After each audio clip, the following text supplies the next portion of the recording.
Stock market से पैसा सभी कमाना चाहते हैं, लेकिन क्यों 90% ट्रेडर्स पैसा गंवा देते हैं और सिर्फ 5 से 10% लोग ही कंसिस्टेंट प्रॉफिट कमा पाते हैं।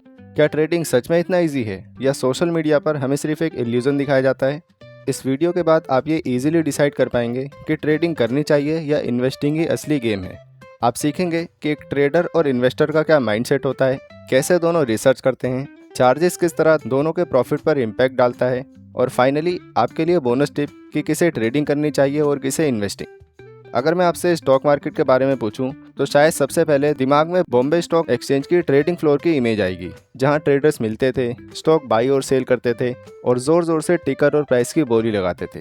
पहले ज़्यादातर ट्रेडिंग इसी तरह होती थी, लेकिन आज के टाइम आप ये सब काम ऑनलाइन भी कर सकते हैं। टेक्नोलॉजी ने इसे इतना सिंपल कर दिया है कि अब एक आम आदमी भी इजीली घर बैठे ट्रेडिंग कर सकता है, इसलिए ट्रेडर्स की संख्या भी बढ़ गई है।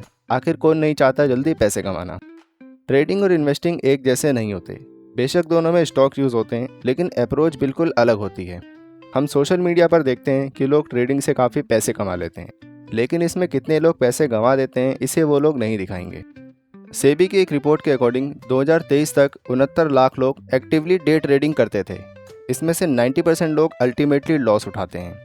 सिर्फ 5 से 10% ट्रेडर्स ही कंसिस्टेंट प्रॉफिट कमा पाते हैं, और ये कुछ लोग काफ़ी अच्छा पैसा कमाते हैं, एक एक दिन में हज़ारों और लाखों का प्रॉफिट।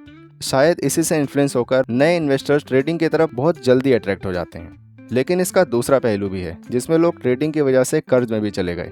वहीं इन्वेस्टिंग में सक्सेस रेशो 80 to 90% है, यानी अच्छी कंपनीज में पेशेंस के साथ 10-20 साल तक इन्वेस्टिंग करने वाले 100 में से 80 से 90 लोग अल्टीमेटली पैसा बनाकर ही निकलते हैं।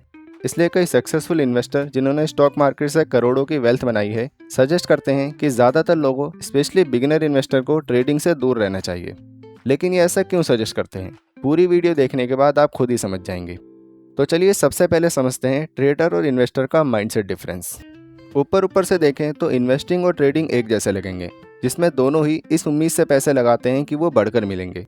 बट रियलिटी में ये दोनों अलग अलग माइंडसेट को रिप्रेजेंट करते हैं। इन्वेस्टर का माइंडसेट होता है अपना पैसा किसी कंपनी के स्टॉक में लगाकर वेट करना कि टाइम के साथ उसकी वैल्यू बढ़े। दूसरी तरफ ट्रेडर का एम शॉर्ट टर्म में पैसा कमाना होता है, इसलिए वो बार बार स्टॉक्स को बाई सेल करते हैं और प्राइस के छोटे मूवमेंट से भी प्रॉफिट कमाने की कोशिश करते हैं। ट्रेडर्स अलग अलग टाइप के होते हैं। कुछ लोग कंपनी के लिए काम करते हैं, जैसे इन्वेस्टमेंट फर्म्स ट्रेडर्स हायर करती हैं ताकि वो उनके लिए कम प्राइस पर शेयर्स बाई करें और ज़्यादा प्राइस पर सेल करें, जिससे कंपनी को प्रॉफिट हो। इसमें पैसा कंपनी इन्वेस्ट करती है, ट्रेडर सिर्फ अपनी स्किल्स यूज़ करते हैं और कंपनी उन्हें फिक्स सैलरी पे करती है। इस वीडियो में हम उन ट्रेडर्स की बात कर रहे हैं जो अपनी पर्सनल कैपिटल से अपने लिए पैसे कमाने के पर्पज़ से ट्रेडिंग करते हैं। इसमें ट्रेडिंग की कैपिटल उन्हीं की जेब से लगती है और उसका फ़ायदा नुकसान पूरी तरह उनका। ट्रेडिंग और इन्वेस्टिंग के बीच दो मेन डिफरेंसेस होते हैं, टाइमिंग और एनालिसिस। टाइमिंग की बात करें तो इन्वेस्टिंग यूजुअली लॉन्ग टर्म, जैसे 10-20 सालों के लिए की जाती है। जब इन्वेस्टर माइंडसेट के लोग किसी कंपनी में इन्वेस्ट करते हैं तो ये उम्मीद करते हैं कि कंपनी फ्यूचर में ग्रो करेगी, उसके प्रॉफिट्स बढ़ेंगे और बिजनेस एक्सपेंड होगा, जिससे उस कंपनी का शेयर प्राइस बढ़ेगा और उनका इन्वेस्टेड अमाउंट ग्रो होगा। फॉर एग्जाम्पल, इन्फोसिस कंपनी 2000 में इसका शेयर प्राइस था 12 रुपये के आसपास। अदनान के पिताजी को उम्मीद थी कि आने वाला टाइम टेक्नोलॉजी का है, इसलिए ये कंपनी ग्रो हो सकती है। इसलिए उन्होंने अपनी 2 लाख की सेविंग से इस कंपनी के 16,666 शेयर खरीदे। फॉर्चुनेटली कंपनी ग्रो भी हुई। 2026 में जब इसका पर शेयर प्राइस 1200 प्लस है तो उनके 2 लाख की वैल्यू बढ़कर हो गई 2 करोड़ प्लस। यहाँ अदनान के पिता का जो माइंडसेट था उसे कहते हैं इन्वेस्टिंग माइंडसेट। वॉरेन बफे, जिन्होंने जीरो से अपने करियर की शुरुआत की और आज 12 लाख करोड़ की वेल्थ ओन करते हैं, ये मोस्टली वेल्थ स्टॉक मार्केट में लॉन्ग टर्म इन्वेस्टिंग से ही बनाई है। दूसरी तरफ ट्रेडिंग फास्ट होती है। इसमें traders short term price movement से प्रॉफिट कमाते हैं। डे ट्रेडिंग में लोग सेम डे बाई सेल करते हैं, जैसे मॉर्निंग 9:30 बजे कोई शेयर कम प्राइस पर बाई किया और मान लो 11 बजे उसका प्राइस थोड़ा बढ़ गया तो सेल कर दिया और इस डिफरेंस से प्रॉफिट कमा लिया। ट्रेडिंग के और भी टाइप्स हैं, बट माइंडसेट सेम रहता है। सेकंड फैक्टर है एनालिसिस। यहाँ स्टॉक का प्राइस और इंट्रिंसिक वैल्यू देखी जाती है। स्टॉक का प्राइस वो होता है जो मार्केट डिसाइड करती है, मतलब मार्केट में जिस प्राइस पर किसी कंपनी का शेयर बायर्स और सेलर्स बाई सेल करते हैं। जैसे इन कंपनीज को देखिए, इनका जो प्राइस है इसे ही कंपनी का शेयर प्राइस कहते हैं। एग्जाम्पल के लिए, मार्केट एक कपड़े का दुकानदार है और कंपनी का शेयर उसकी टी शर्ट। वो उसे ही अपनी टी शर्ट सेल करना चाहता है जो उसका डिमांडिंग प्राइस पे करे। कभी कभी दुकानदार टी शर्ट का जेन्युइन प्राइस डिमांड करता है और कई बार एक्चुअल वैल्यू से ज़्यादा भी कर सकता है। अच्छा आप बताओ, वो दुकानदार अपने प्रोडक्ट को ज़्यादा प्राइस पर कब सेल करता है? जब एक ही टी शर्ट को बाई करने के लिए कई सारे कस्टमर्स हो, है ना? और मार्केट रेट से कम में कब सेल करता है? जब उस टी शर्ट को बायर्स खरीदने में इंटरेस्टेड ही नहीं होते, तो टी शर्ट के पड़े हुए स्टॉक को निकालने के लिए कम में भी सेल कर दिया जाता है।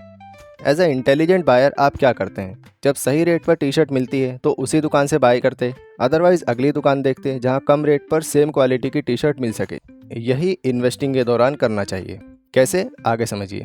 तो यहाँ आता है इंट्रिंसिक वैल्यू का कॉन्सेप्ट, मतलब उस शेयर प्राइस की एक्चुअल वैल्यू को जानना कि उस टी शर्ट की तरह कंपनी का शेयर प्राइस उसकी क्वालिटी के हिसाब से कितना होना चाहिए। इंट्रिंसिक वैल्यू एक कंपनी की असली वैल्यू होती है।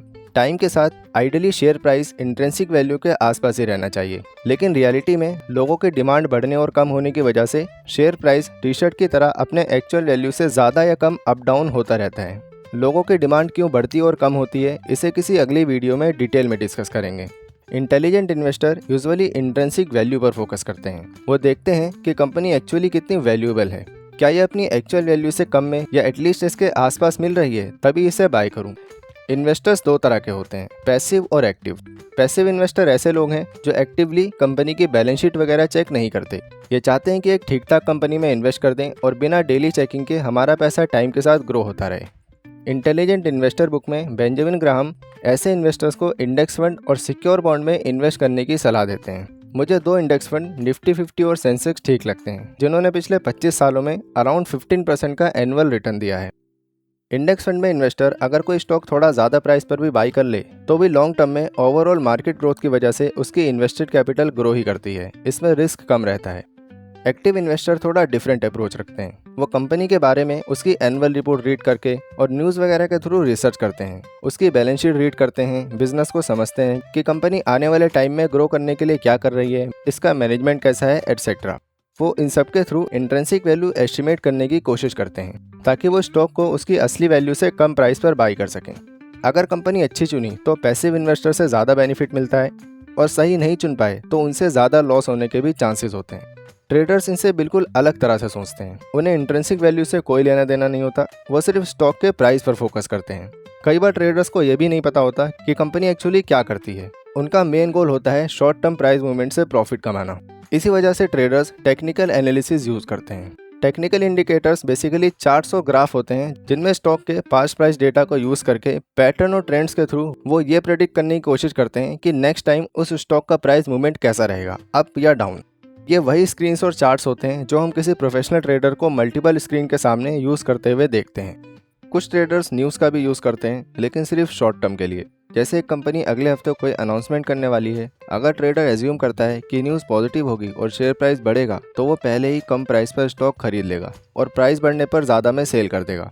इसलिए काफ़ी कम टाइम में ज़्यादा प्रॉफिट कमाने के चांसेस रहते हैं। अगला इंपॉर्टेंट फैक्टर है ट्रेडिंग एंड इन्वेस्टिंग में फीस। दो दोस्त हैं, आकिब और अदनान। दोनों के पास 1-1 लाख रुपए हैं। आकिब अपने 1 लाख रुपए से ट्रेडिंग करता है। वो इंट्राडे में बार बार ट्रेड्स को बाई और सेल करता है, जिससे उसे ब्रोकरेज फीस, STT और GST जैसे चार्जेस लगते हैं। आकिब ने मंडे को एक दिन में 5 ट्रेड्स किए। हर ट्रेड पर अप्रोक्स 100 रुपये कॉस्ट आई। टोटल चार्ज गया 500 रुपये पर डे। उस दिन आकिब ने 1000 रुपये प्रॉफिट कमाया, लेकिन रियलिटी में प्रॉफिट बचा सिर्फ 500 रुपये। और जिस दिन उसे लॉस होता है तब भी ट्रेड लेने की वजह से उतनी फीस तो देनी ही पड़ती है। अब बात करते हैं इन्वेस्टिंग की। अदनान ने अपने 1 लाख रुपए से एक फंडामेंटली स्ट्रॉन्ग कंपनी का स्टॉक खरीदा और उसे लॉन्ग टर्म के लिए होल्ड कर लिया। यहाँ सबसे बड़ा एडवांटेज उसे ये मिला कि बार बार ट्रेडिंग फीस नहीं देनी पड़ी। सिर्फ एक बार जब स्टॉक बाई किया तब कुछ छोटे मोटे चार्जेस लगे जो अप्रोक्स 200-300 के आसपास ही थे। उसके बाद अदनान ने उस स्टॉक को जब तक होल्ड किया तब तक कोई डेली या रिपीटेड कॉस्ट नहीं लगी। अगले 15 सालों में उसकी 1 लाख की इन्वेस्टमेंट 14% के एनुअल ग्रोथ रेट से बढ़कर हो गई 7 लाख रुपए। जब उसने अपनी इन्वेस्टमेंट सेल की तो टोटल इन्वेस्टमेंट का सिर्फ 0.5 से 1% की फीस पे करनी पड़ी, जो कि 7 लाख का मैक्सिमम 7,000 हुआ और बाकी टैक्स काट के उसका प्रॉफिट। इस तरह इन्वेस्टिंग में फीस कम और प्रॉफिट ज़्यादा रहने के चांसेस हाई होते हैं। अब बढ़ते हैं कंक्लूजन की तरफ कि आपको क्या करना चाहिए, ट्रेडिंग या इन्वेस्टिंग। इंटेलिजेंट इन्वेस्टर बुक से मैंने सीखा, ऑथर बेंजामिन ग्राहम सजेस्ट करते हैं कि ट्रेडिंग के लिए एक अलग बजट रख लें जो कि टोटल पोर्टफोलियो के 5-10% से ज़्यादा ना हो, और बजट को कभी एक्सीड ना होने दें, चाहे प्रॉफिट हो या लॉस। इसे एक साइड मनी की तरह ट्रीट करें कि अगर प्रॉफिट हुआ तो अच्छी बात और नहीं हुआ तो भी कोई बात नहीं, इतना लॉस तो आप बियर कर ही सकते हैं। वेल्थ अच्छी कंपनीज के स्टॉक को बाय करके लॉन्ग टर्म तक होल्ड करने से बनती है। इसका लाइव एग्जांपल है वॉरेन बफे और राकेश झुनझुनवाला सर। इसलिए अपने पोर्टफोलियो के 25 से 75% के हिस्से को अच्छे स्टॉक्स में इन्वेस्ट करके लॉन्ग टर्म तक होल्ड करना बेटर आइडिया है। नए इन्वेस्टर के लिए सिंपल से इंडेक्स फंड को चुनना बेटर है, क्योंकि इंडेक्स फंड से सेफली 13-14% का एनुअल रिटर्न आराम से मिल जाता है। और साथ में स्टॉक मार्केट इन्वेस्टिंग सीखते रहें। सीख कर आप अच्छी इंडिविजुअल कंपनीज के स्टॉक को चीप रेट पर बाई कर सकते हैं, जिसे वैल्यू इन्वेस्टिंग कहते हैं। वैल्यू इन्वेस्टिंग में यही रिटर्न 20% एनुअली भी हो सकता है। दोनों में क्या फ़र्क है, आइए समझते हैं। अंकित ने सन 2000 में निफ्टी 50 इंडेक्स में 1 लाख रुपए इन्वेस्ट किए, जिसमें उसकी इन्वेस्टमेंट अराउंड 13% रेट से हर साल बढ़ती रही और 2026 में ये ग्रो होकर बन गए 11 लाख प्लस। अभिषेक ने 2 साल स्टॉक मार्केट और वैल्यू इन्वेस्टिंग के बारे में सीखा, इसलिए उसने 2002 अंकित से 2 साल बाद देखा कि ब्रिटानिया कंपनी का शेयर्स काफ़ी सस्ते प्राइस पर मिल रहा है, इसलिए उसने इस कंपनी के स्टॉक में 1 लाख रुपए इन्वेस्ट कर दिए, जब इसके पर शेयर की कीमत थी 50 रुपये के अराउंड। 2026 में जब इसका पर शेयर प्राइस है 5400 प्लस, तो उसके 1 लाख रुपए ग्रो होकर बन गए 1 करोड़ 5 लाख प्लस। मैं ये नहीं कह रहा कि ट्रेडिंग से पैसा नहीं बन सकता, कुछ लोग इससे काफ़ी अच्छी इनकम कमाते हैं, लेकिन ट्रेडिंग कसीनो की तरह है। हो सकता है कि आप काफ़ी स्किल्ड हो, लेकिन लक का फैक्टर हमेशा रहेगा और टेबल पर आपसे बेटर प्लेयर्स भी होंगे। इसलिए नए इन्वेस्टर्स के लिए इन्वेस्टिंग बेटर है। हो सकता है यहाँ आपको ट्रेडिंग जैसा एक्साइटमेंट ना मिले, लेकिन कम रिस्क के साथ लॉन्ग टर्म में वेल्थ बिल्ड करने के चांसेस ज़्यादा होते हैं। थैंक यू दोस्तों, इस वीडियो में इतना ही। स्टॉक मार्केट से एक्चुअल वेल्थ बनाना सीखना चाहते हैं तो चैनल को अभी सब्सक्राइब कर लें, क्योंकि मैं आपके लिए ऐसी वीडियोस लाता रहूँगा। वीडियो अच्छी लगी तो लाइक करें। मिलते हैं अगले वीडियो में।